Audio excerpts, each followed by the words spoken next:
আমি ভাবলাম যে আমার বাগানের এত ফুল ফুটেছে, দেখো প্রতিদিন এই ফুল দিয়ে পুজো করি আমি।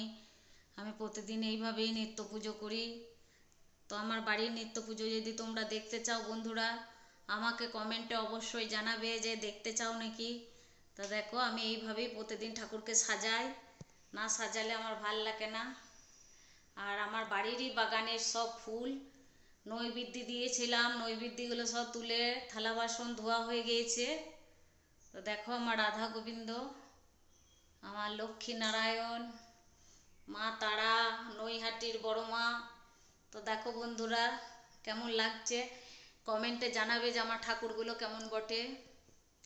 লোকনাথ বাবা, মা সরস্বতী, আমার গোপাল, আমার রাধা গোবিন্দর মূর্তি কেমন। তো হ্যালো বন্ধুরা, রাখছি, টাটা। ভালো যদি লাগে লাইক শেয়ার কমেন্ট সাবস্ক্রাইব করতে ভুলবে না।